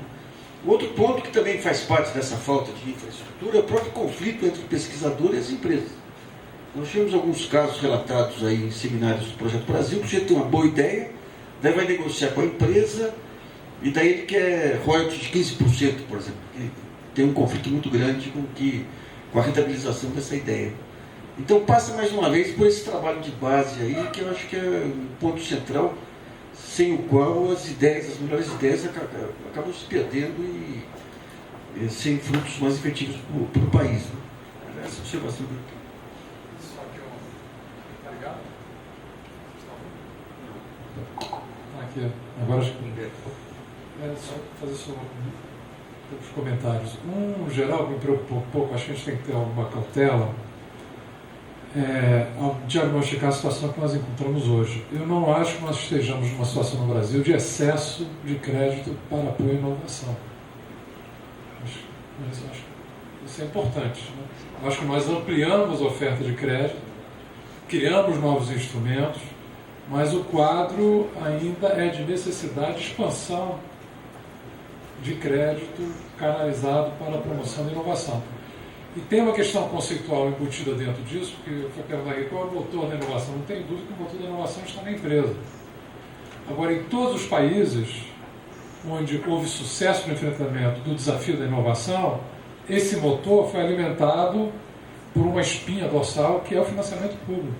Mesmo hoje, nos países centrais, todos sabem que, embora quem registra a patente possa ser empresa, que a atividade central da inovação está na empresa, mas fortemente irrigado por subsídios públicos, mesmo nos países centrais. Então, porque às vezes nós queremos ser mais realistas do que o rei, né? Achar que, na verdade, lá no centro opera, inclusive com um impacto de distorção de comércio gigantesco em relação a mercados globais por conta desse... Então, por que eu estou retomando isso? Porque eu acho o seguinte, eu acho que nós temos que encontrar mecanismos de ampliação do financiamento público através do qual o poder público compartilha com o setor empresarial nacional o risco da inovação, mas focado no estímulo à demanda da inovação nas empresas. Então, por isso que a subvenção é importante, dentro dessa lógica, porque a subvenção opera a demanda a partir da empresa. Eu digo isso porque, em relação a programas que nós operávamos antes, e operamos ainda, mas antes da lei de inovação, já que o tema é lei de inovação de fundos setoriais, nós operávamos editais de parceria ICT-empresa, né? Ou seja, para atingir a empresa você tinha que ir através da ICT, porque era o único possível de receber, fora os instrumentos do verde e amarelo, o aporte, os investimentos operados por nós. Agora, com a subvenção, você pode alavancar parcerias, mas a partir da demanda na empresa. A partir da demanda da inovação na empresa.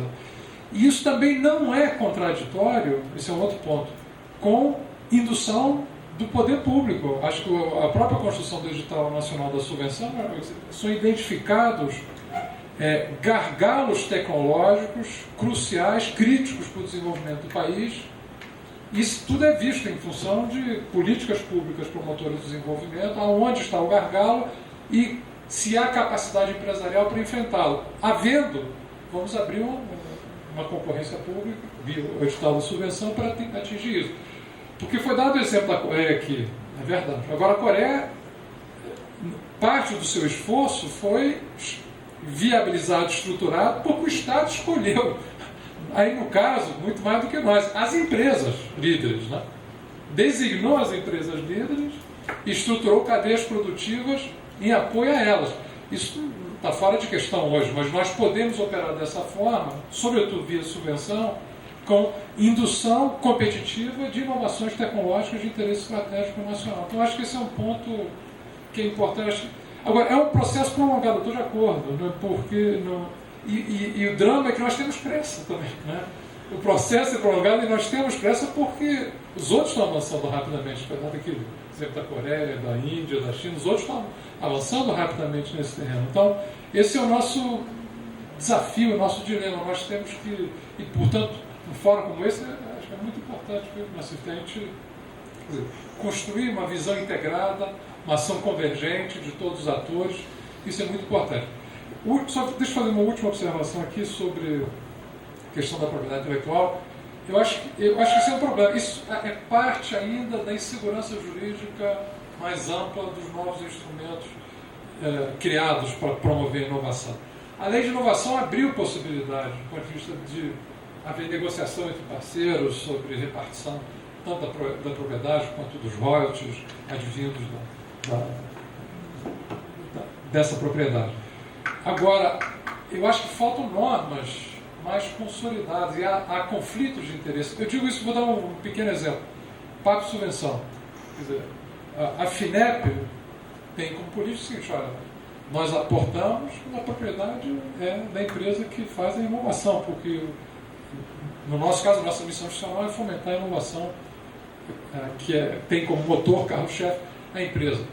Mas nós estamos na negociação dos editais enfrentando inúmeras dificuldades. Várias FAPs ainda têm legislações orientadoras anteriores à lei de inovação, que diz o seguinte: qualquer projeto de inovação que tenha recurso público, a patente tem que pertencer à FAP, porque isso é um contrassenso em relação. Nós estamos tendo dificuldade, né, e como adaptar isso, o que nós temos para não prejudicar o programa como todo, é dizer, bom, concerne os recursos alocados por nós, isso não existe. Né? Se é uma exigência adicional colocada pela FAP, isso é outro problema. Mas eu acho que chama atenção isso, eu acho que falta consolidar, quer dizer, faz parte dessa insegurança jurídica ainda existente, e consolidar normas que alavanquem, de fato, o sistema como um todo de forma integrada. Bom dia, Reinaldo Ferraz, Ministério da Ciência e Tecnologia. Bom, primeiro, um excelente painel, né, a visão das ofertas, né, FINEP, FAPESP, CAPES, e a visão da demanda, né, excelente contribuição que o Olívio apresentou aí da ANPEI. Então, alguns poucos comentários rápidos. A questão da gestão da inovação. O Olívio tem absoluta razão, mas tem absoluta razão. Eu recordo que o esforço da qualidade no Brasil, o Luiz Nassif se referiu a isso na sua fala inicial, ele correspondeu a um projeto estruturado de governo. Tá? Nós estudamos profundamente esse assunto lá no início da década de 80, mandamos missões para o exterior, selecionamos 3 entidades âncoras para desenvolver e aclimatar a tecnologia gerencial entre nós, e partimos para um bruto do programa de fomento com recursos do governo brasileiro e do Banco Mundial, o PDCP, o famoso projeto PEGQ. Quando começou o processo de desgravação tarifária no início dos 90, já havia uma massa crítica de consultoria para dar sustentação. O Luiz Nassif escreveu sobre isso várias das suas colunas, exaltando o trabalho da Fundação Cristiano Antônio, do Vicente Falcone, querido amigo, tudo. Mas bem,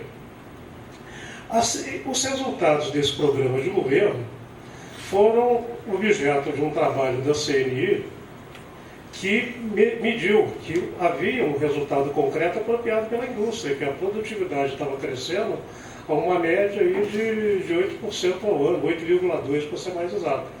E a gente percebia que esse negócio ia ter um limite, porque qualidade do produto, qualidade do processo, gestão, essa coisa toda, E que o gargalo seguinte ia ser a gestão, é isso exatamente que o Olívio está se referindo.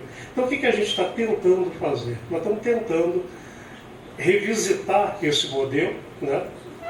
Olhar para esse modelo de novo e fazer uma parceria com o Movimento Brasil Competitivo para a gente ver se não consegue, usando a mesma lógica, né, fazer um processo voltado para as empresas no sentido da gestão de tecnologia. Agora, o ponto nosso que a gente insiste muito é que o fator de sucesso, no meu entender, daquilo que deu certo na área da qualidade, foi um diagnóstico, foi um trinômio. Diagnóstico, treinamento e implantação. Se você só treinar gestor de tecnologia, não dá em absolutamente nada. Tem que fazer um diagnóstico daquele setor, daquela empresa, daquele cluster, daquele APL, seja do que for, aí treinar em função desse diagnóstico e depois ter um certo número de horas de consultoria para acompanhar a implantação das tais estruturas internas mínimas que o Olívio bem pontuou, que tanto pode ser um departamento de pesquisa gigantesco como pode ser uma pessoa, né? Bom, esse é um primeiro comentário. A questão da patente, da valoração do trabalho, eu acho que os NIT, né, os Núcleos de Informação Tecnológica, que estão previstos na lei, estão sendo estimulados pelo Ministério, eles vão ter, dentro em breve, uma contribuição muito positiva nesse processo, porque o fato, como o Luiz Fernandes mencionou, da lei induzia isso, vai induzir naturalmente, e muitos NITs estão fazendo, né, uma metodologia, existe uma entidade associativa deles, que é o Fortec, cujo congresso é agora, inclusive, o segundo, e exatamente para discutir determinados procedimentos comuns, dentre eles a valoração do trabalho acadêmico e o peso, né, para não ser uma mera apropriação de pessoas hora trabalhando, né, que seria reducionista demais. Agora, quanto a patentear ou não patentear, eu acho que a coisa se acomoda naturalmente, porque em alguns setores simplesmente não se patenteia mais, né? No setor de microeletrônica, por exemplo, raramente, porque o tempo de ciclo, né, entre a invenção e a inovação, ele é tão curto que não vale a pena, né, a patente não é concedida no tempo de vida útil daquela tecnologia, portanto não patenteia. Em outros setores é comum se patentear várias rotas, várias delas pistas falsas, apenas por precaução, e uma explorada, de maneira que eu tenho a impressão de que... Agora, há casos em que se patenteia um pouco por charme, e depois fica-se com um custo por trás de um negócio que está patenteado e na prateleira. Isso é uma evidente realidade. A questão da gestão, ela merece um outro comentário, vindo agora de um evento da CNI, que trouxe o pessoal da OCDE, e eles estão preocupados com uma outra dimensão da gestão da inovação. A gente aprendeu, né, que, de fato, o local seria a empresa, mas olha que o Luiz Fernandes não é o local, é o processo, é o eixo, né? Porque a OCDE está enfatizando o fato de que o local não é mais empresa. O local é uma rede de relações, às vezes internacional, né? E atenção para o fato de que as empresas muito dinâmicas, elas se valem cada vez mais de pequenas empresas de base tecnológica. Se deve citar especificamente Nokia, Apple e algumas outras desse naipe. Nesse sentido, seria interessante fazer um comentário muito breve também sobre a lógica das leis, tanto a lei de inovação quanto a lei do bem. A lógica da lei da inovação foi descomprimir a trava que existia na cooperação entre as entidades de ciência e tecnologias públicas e as empresas. Então, quando se diz, né, é muito comum, mas deixou as entidades privadas sem fins lucrativos de fora. Não deixou mesmo, porque nunca esteve dentro do problema. Né? Em princípio, não há problema para uma entidade não pública cooperar com a empresa, a menos que o Conselho Superior de uma PUC, sei lá, assim determine que não pode, mas não há uma amarra legal como havia no universo público. Daí é o foco principal da lei. Então, se esse princípio não for bem compreendido, cria-se um desgaste ou uma dúvida desnecessária. O outro ponto é a lei do bem. A gente está numa interação praticamente diária com a ANPEI, né? A ANPEI está produzindo uma ferramenta talvez por modéstia o livro não tenha adiantado, que é um manual, a gente está simplificando, chamando de manual, mas é uma ferramenta de software complicadíssima, com 5 simuladores por software dentro, para ajudar a empresa a fazer as suas simulações e portanto, melhor buscar aquele mix de fomento, financiamento que se deseja, né? Além disso, é um outro ponto também que vale a pena, a questão de se definir o que se deve, o que não se deve, ou não se pode abater como empresa. Aí, de novo, tem 2 conceitos que precisam ser muito bem entendidos. A lei da inovação incorporou o manual Oslo, mais amplo, e a lei do bem, o manual Frascati, mais restrito, porque nós estamos tratando aqui de isenções, de incentivos fiscais, né? Então a coisa é mais restrita mesmo. O Ministério da Ciência e Tecnologia tem sido demandado fortemente, e principalmente pela PEI e seus associados, para fazer uma listinha do que pode e o que não pode. E a gente tem dito que a gente não pode e não deve fazer isso. Não podemos porque não somos autoridade tributária. Então, se a gente disser que tal coisa pode ser batida para fim de imposto de renda, nem é que aceita e nos acusa de estar invadindo a praia deles. E não devemos porque as 2 leis, elas têm uma preciosidade que vão se revelar importante no futuro. É não serem rígidas, darem margem a muitas interpretações. Se isso é uma dificuldade hoje, vai ser de fundamental importância amanhã para que se tenha essa flexibilidade. Então, se trabalhar em canais muito estreitos, com definições muito rígidas, na primeira rodada, na próxima Fintech, vai estar revelado alguma restrição aí. Então, não se pode perder de vista que é bom que as leis sejam flexíveis, que ensejam muitas interpretações, ainda que isso gere a tal insegurança jurídica nesse momento, mas isso é absolutamente transitório, né?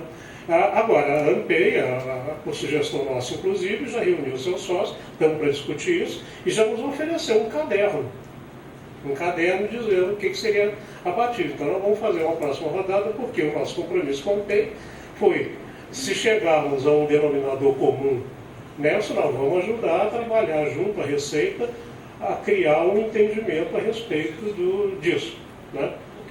Qual é a dificuldade? A dificuldade é porque se nós, que estamos na área, pretensamente sabemos as coisas, ainda temos algumas dúvidas, que dirá o fisco, o fiscal de renda, que jamais viu esse assunto no cotidiano, no seu cotidiano. Então, a gente tem que ir modestamente, né? Que é aquela famosa frase do fulano: pensar grande, começar pequeno e andar rápido. Então, no início, só debitar aquelas coisas que, de fato, são despesas, né? No terceiro ano, aí começa a ampliar essa faixazinha. Se não for essa estratégia, eu tenho a impressão de que nós vamos ter muito problema. E por último, e desculpe já por estar me estendendo, resultados. É importante dizer, esses números ainda já estão contabilizados, mas eles não estão definitivamente depurados. Somando-se os instrumentos da FINEP e do CNPq, né? O total de benefícios às empresas no ano de 2007 ultrapassa a totalidade de todos os anos anteriores, desde o primeiro fundo setorial, desde a Lei 8661, né? Tudo contabilizado em 2007 foi maior, né? O que corrobora a assertiva do Luiz Fernandes, dizendo que, ao contrário, né? Quando houve a segunda conferência de Ciência e Tecnologia, o João Carlos Ferraz, numa síntese assim, bem instigante, bem o estilo dele, para o ministro Sadenberg, falou: a questão é dinheiro, pôr dinheiro na inovação. Se não puser dinheiro na inovação, não anda. E os números estão mostrando que essa é a estratégia correta. Obrigado, desculpe. Muito bom. Jaime, do CTC de Piracicaba. Eu queria fazer um comentário, não especialmente para ninguém da mesa, mas talvez alguém queira comentar. É a questão que foi abordada vamos falar assim, da inapetência que a universidade tem eventualmente para ser induzida, né? Eu cito, por exemplo, um edital recente do CNPq da minha área de biocombustíveis, que na introdução diz assim, que como não houve tanta procura, menos que 10% do dinheiro disponível foi procurado, e então a resposta para essa inapetência foi um novo edital. Muito interessante, né? Quer dizer, esse é um lado. Quer dizer, talvez não exista, não exatamente uma inapetência, talvez até exista uma certa bulimia, né? Uma dificuldade de metabolizar essa nova situação de necessidade de procura de respostas. O outro ponto, talvez, para o Nassif, eu gostaria de saber alguma coisa sobre o sistema BNDES. Apesar do ministro ter falado da boa relação, ninguém falou nada. Eu queria saber alguma coisa sobre BNDES, Funtech, e se também alguém na mesa tem alguma informação a respeito das empresas de propósito específico, as EPS. Obrigado. Eu acho que o BNDES é o Luiz, né? Acho que você pegou o Luiz. As minhas informações eu não tenho mais do que a FINEP pode ter. Não, nós já vimos conduzindo com o BNDES, o ministro não assistia a toda a apresentação do ministro, mas uma aproximação muito forte da FINEP com o BNDES, que se desdobra em inúmeros programas. Em primeiro lugar, nós estamos fazendo encontro de carteiras, né? Porque nós vimos que o número efetivo de empresas inovadoras, estrito senso, né? Ele é mais ou menos equivalente nos dois, e o que nós queremos construir é a complementariedade dos programas de operação e várias ações que podemos desenvolver em conjunto. Porque um dos problemas que nós temos identificado, mesmo em relação à subvenção, eu acho que há um desafio de integrar instrumentos também, né? Porque cada instrumento que nós lançamos é fruto ou de uma chamada específica ou de uma linha específica, o que obriga as empresas também a se desdobrar se elas já têm dificuldade de estrutura de gestão. Não tem algumas têm muita experiência, mas muitas não têm ainda experiência de interação com o sistema de oferta. Ainda as obrigamos a submeter repetidos projetos, né, para obter apoio de diferentes instrumentos. Há um desafio que é de encontrar mecanismos de integração de instrumentos. Então há uma série de iniciativas nossas com o BNDES na área de engenharia, na área de biocombustíveis, na sua área, na área de apoio a APLs em torno de projetos estruturantes que o BNDES está financiando, um conjunto de iniciativas. Mas muito recentemente, acho que para esse público é importante ressaltar essa informação, o banco aprovou na sua diretoria 2 semanas atrás novas linhas de apoio à inovação em 2 categorias fundamentais, né? Estou repassando o resultado da reunião conjunta, talvez não tenha os dados totalmente precisos, mas conceitualmente uma linha de apoio à infraestrutura de pesquisa e desenvolvimento nas empresas, quer dizer, ela não é focada no projeto, atende um pouco a um tema levantado aqui na discussão, quer dizer, então, mas que nesse caso são ações de crédito, né? Todas são ações de crédito, embora crédito em condições favoráveis, né? Então, a infraestrutura para as empresas não vinculada a projetos, são as empresas que submetem projetos para consolidar sua infraestrutura de P&D, e uma segunda focada em projetos, que aí a taxa de juros que eles vão praticar, se eu me lembro bem, é 4,5% ao ano, é quase a taxa de juros real 0%, né? Fixa. Aí tem as condições, não me lembro de todas as condições, mas eu sei que são prazos bastante dilatados, né? De um investimento cerca de 12 anos. Os detalhes, eu não tenho todos os detalhes, mas já são 2 linhas importantes que se somam à ação do Funtech, que eles pretendem ampliar. O Funtech, os dados que nós temos é que ele ainda está pouco usado ainda, né? Não sei se foi problema de formatação da ação no âmbito do próprio banco, ou problema de demanda, mas se não me engano, no ano passado foram 40 milhões de investimento Funtech, mas eles o horizonte que eles nos apontaram foi de ampliação disso para em torno de 250 milhões. E o aporte inicial para essas duas linhas do BNDES seria, eles pretendem chegar, a partir do ano que vem, em 2 bilhões de reais de investimento. O que, somado aos investimentos da FINEP, começa a estruturar uma linha de financiamento público muito importante. E o que nós estamos tentando trabalhar é que ela seja complementar, porque as corporações dos dois lados muitas vezes ficam em disputa entre si. E o nosso problema é o resultado na sociedade, não é? Então, na medida que nós conseguimos construir a complementariedade dessas ações e integrar os instrumentos, acho que nós já vamos fazer um ensaio nisso no próximo edital da subvenção. Nós queremos introduzir como um dos elementos na pontuação dos projetos da empresa na subvenção a identificação de projetos na mesma área, já financiados ou pela FINEP ou pelo BNDES. Isso contaria ponto na análise do projeto da subvenção, porque isso é tudo uma forma de tentar integrar os instrumentos. Nós também vamos abrir, no caso da FINEP, uma linha de financiamento da contrapartida das empresas beneficiadas pela subvenção. A empresa recebe a subvenção e, dependendo das condições de garantia que ela possa oferecer, é aberta uma linha de financiamento de crédito reembolsável para financiar a contrapartida.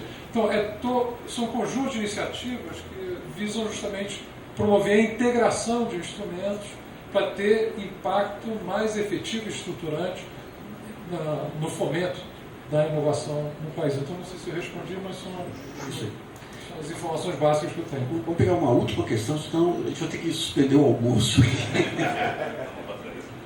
Meu nome é Luiz Eduardo, eu sou do Espírito Santo, de uma empresa de 40 funcionários, 20 engenheiros, que atua na área de microeletrônica. Me sinto meio um peixe fora d'água aqui, porque eu, na verdade, vim aqui meio que aprender, meio que ouvir, mas do que foi exposto aqui, e muito que foi exposto pelo seu Olívio, eu tinha alguns comentários a fazer. O primeiro deles é que a impressão que passa é que a gente está pulando etapas. Às vezes a gente fica, por exemplo, para nós lá, nós faturamos ano passado 12 milhões de reais. Esse ano vamos para 8, quer dizer. É uma empresa média, não é nenhuma empresa pequena. Verba federal, dinheiro para financiar nossa pesquisa, é um negócio que para a gente é igual ficção. Eu não tenho a mínima pretensão de acessar esse tipo de recurso.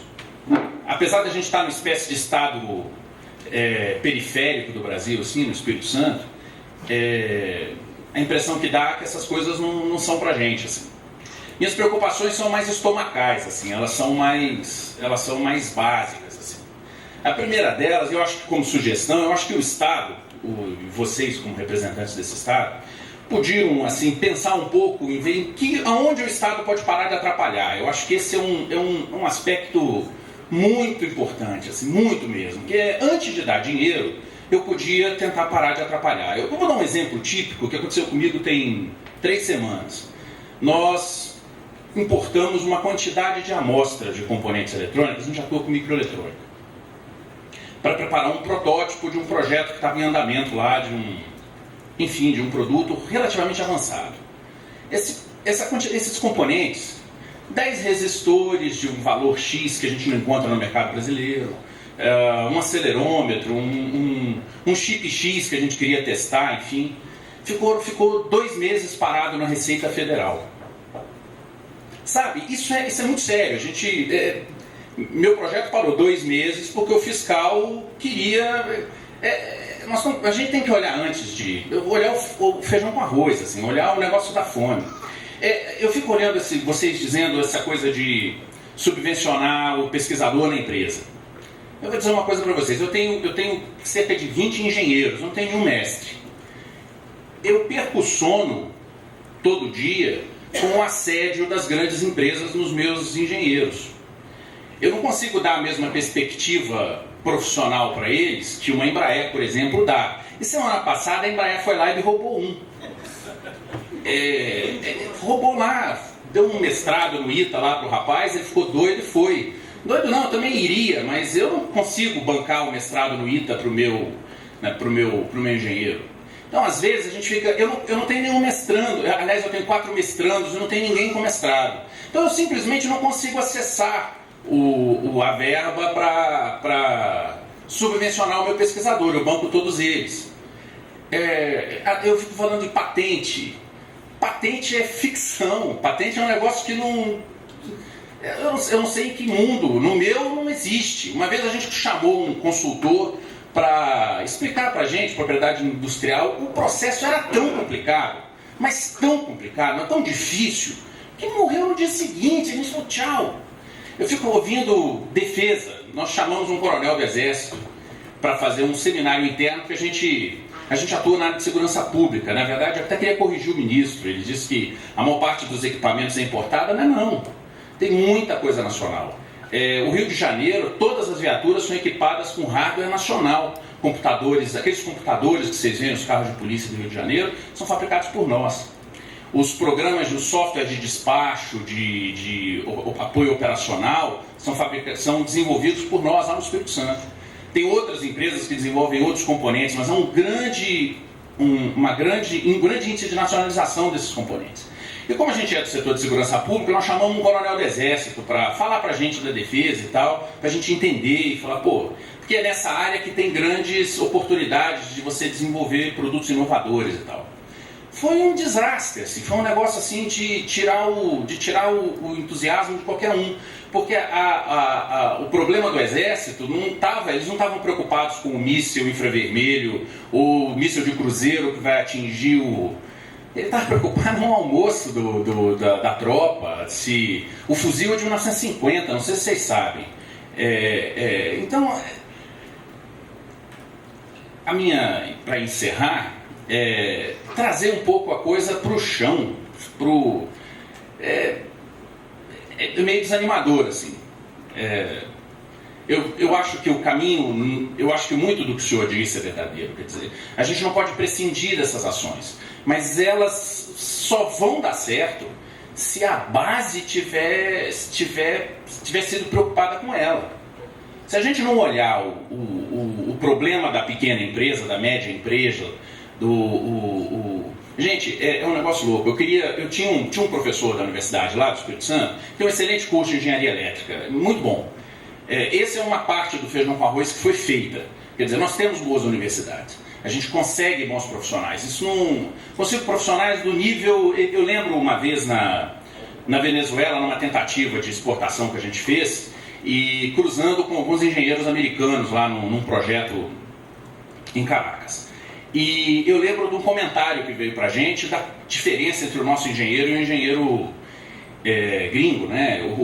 O gringo só conseguia trabalhar com uma infraestrutura gigantesca em torno dele. E eu lembro de um programador nosso que resolveu um monte de problema lá com um PC, meia dúzia de coisas, um download na internet, e resolveu o problema do software com uma versatilidade fantástica, assim. Mas o que eu quero dizer é o seguinte, tinha um professor da universidade lá, um especialista em microeletrônica, um sujeito espetacular, com pós-doutorado na Alemanha, era um negócio assim pra gente lindo, assim. A gente queria muito a contribuição dele, a gente queria ouvi-lo, a gente queria que ele passasse algumas horas na nossa empresa e corrigisse alguns caminhos que o nosso pessoal ia trilhando. Não era para fazer pesquisa não, o trabalho a gente fazia, mas eu lembro, por exemplo, na escolha de um processador para um determinado produto, e a gente estava indo para o caminho errado, e esse professor falou, não vai aqui não, vai aqui, ó, esse cara aqui que é o bom e tal, que aqui você vai ter uma arquitetura X e tal. Muito bem, a gente queria remunerar esse professor. É simples assim, a gente não quer entrar num processo dentro da universidade gigantesco, burocrático. Eu queria poder chamar esse professor e ele poder prestar consultoria para a minha empresa sem eu precisar passar por uma maratona burocrática. É simples, gente, não é mais nada do que isso. É impossível. Não dá. Na verdade, a cultura da universidade, da dedicação exclusiva, é um negócio ridículo, assim. Eu acho que você tenta proteger o aluno da universidade, porque o professor vai dar aula na universidade particular, mas isola ele do mundo. Aí você vê as pesquisas dentro da universidade, pelo menos as do Espírito Santo, eles são bravos, assim, mas ficam fazendo robô andar dentro de sala, isso está desconecto do mundo, assim. E eles mesmos sabem disso, enfim. meu comentário é só nesse sentido, a gente tem uma base ainda para resolver, a gente tem problemas primários ainda para resolver, que são em paralelo a essas medidas ambiciosas, bacanas. Eu acho a subvenção à inovação um negócio fantástico. Mas... Então, um favorzinho para você se cadastrar no Projeto Brasil e fazer esse checklist aí, que eu acho que vai ser muito importante para dar o feedback necessário aí para fundamentar essas políticas aí. Muito bom. Bom, então nós vamos fazer um pequeno intervalo aí pro almoço. Se o almoço for bom, intervalamento um pouquinho mais. E voltamos daqui a pouquinho. Queria agradecer muito com a mesa e comentários aí, tudo muito rico. Vai ser muito importante aí para essa discussão toda. Muito obrigado.